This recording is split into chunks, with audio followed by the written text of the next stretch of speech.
اعوذ باللہ من الشیطان الرجیم بسم اللہ الرحمن الرحیم۔ اور یہودی کہتے ہیں کہ خدا کے ہاتھ بندھے ہوئے ہیں، جبکہ اصل میں انہی کے ہاتھ بندھے ہوئے ہیں، اور یہ اپنے قول کی بنا پر ملعون ہیں، اور خدا کے دونوں ہاتھ کھلے ہوئے ہیں، اور وہ جس طرح چاہتا ہے خرچ کرتا ہے، اور جو کچھ آپ پر پروردگار کی طرف سے نازل ہوا ہے اس کا انکار ان میں سے بہت سوں کے کفر اور ان کی سرکشی کو اور بڑھا دے گا، اور ہم نے ان کے درمیان قیامت تک کے لیے عداوت اور بغض پیدا کر دیا ہے کہ جب بھی جنگ کی آگ بھڑکانا چاہیں گے خدا بجھا دے گا، اور یہ زمین میں فساد کی کوشش کر رہے ہیں، اور خدا مفسدوں کو دوست نہیں رکھتا۔ اور اگر اہل کتاب ایمان لے آتے اور ہم سے ڈرتے رہتے تو ہم ان کے گناہوں کو معاف کر دیتے اور انہیں نعمتوں کے باغات میں داخل کر دیتے، اور اگر یہ لوگ توریت و انجیل اور جو کچھ ان کی طرف پروردگار کی طرف سے نازل کیا گیا ہے سب کو قائم کرتے تو اپنے اوپر اور قدموں کے نیچے سے رزق خدا حاصل کرتے۔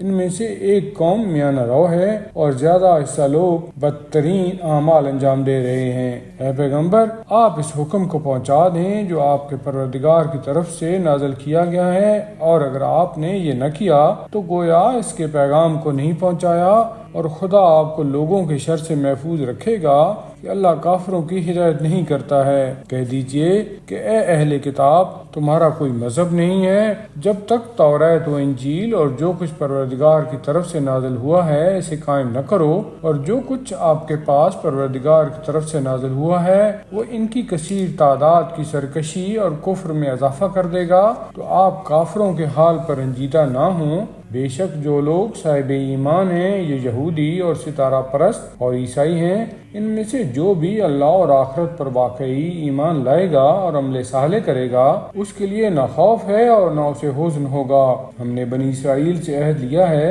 ان کی طرف بہت سے رسول بھیجے ہیں، لیکن جب ان کے پاس کوئی رسول ان کی خواہش کے خلاف حکم لے آیا تو انہوں نے ایک جماعت کی تکذیب کی اور ایک گروہ کو قتل کر دیتے ہیں، اور ان لوگوں نے خیال کیا کہ اس میں کوئی خرابی نہ ہوگی، اسی لیے یہ حقائق سے اندھے اور بہرے ہو گئے ہیں۔ اس کے بعد خدا نے ان کی توبہ قبول کر لی، لیکن پھر بھی اکثریت اندھی بہری ہو گئی، اور خدا ان کے تمام اعمال پر گہری نگاہ رکھتا ہے۔ یقیناً وہ لوگ کافر ہیں جن کا کہنا ہے کہ اللہ ہی مسیح بن مریم ہیں، جبکہ خود مسیح کا کہنا ہے کہ اے بنی اسرائیل، اپنے اور میرے پروردگار کی عبادت کرو، جو کوئی اس کا شریک قرار دے گا اس پر خدا نے جنت حرام کر دی ہے، اور اس کا انجام جہنم ہے، اور ظالموں کا کوئی مددگار نہ ہوگا۔ یقیناً وہ لوگ کافر ہیں جن کا کہنا یہ ہے کہ اللہ تین میں کا تیسرا ہے، حالانکہ اللہ کے علاوہ کوئی خدا نہیں ہے، اور اگر یہ لوگ اپنے قول سے باز نہ آئیں گے تو ان میں سے کفر اختیار کرنے والوں پر دردناک عذاب نازل ہو جائے گا۔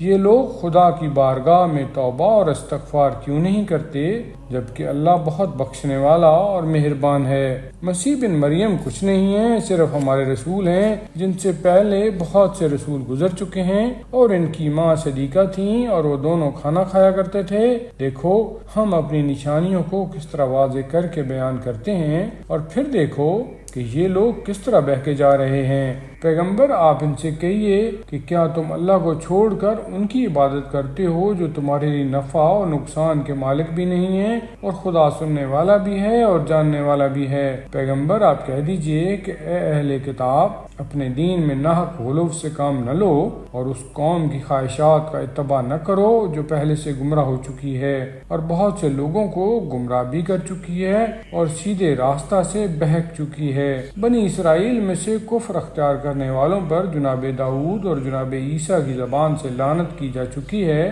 کہ ان لوگوں نے نافرمانی کی اور ہمیشہ حد سے تجاوز کیا کرتے تھے۔ انہوں نے جو برائی بھی کی ہے اس سے باز نہیں آتے تھے اور بدترین کام کیا کرتے تھے۔ ان میں سے اکثر کو آپ دیکھیں گے کہ یہ کفار سے دوستی کرتے ہیں۔ انہوں نے اپنے نفس کے لیے جو سامان پہلے سے فراہم کیا ہے وہ بہت برا سامان ہے جس پر خدا ان سے ناراض ہے، اور وہ عذاب میں ہمیشہ رہنے والے ہیں۔ اگر یہ لوگ اللہ اور نبی موسیٰ اور جو کچھ ان پر نازل ہوا ہے سب پر ایمان رکھتے تو ہرگز کفار کو دوست نہ بناتے، لیکن ان میں سے بہت سے لوگ فاسق اور نافرمان ہیں۔ آپ دیکھیں گے صاحبان ایمان سے سب سے زیادہ دعوت رکھنے والے یہودی اور مشرک ہیں، اور ان کی محبت سے سب سے زیادہ قریب وہ لوگ ہیں جو کہتے ہیں ہم نصرانی ہیں۔ یہ اس لیے ہے کہ ان میں بہت سی قسیس اور راہب پائے جاتے ہیں اور یہ متکبر اور برائی کرنے والے نہیں ہیں۔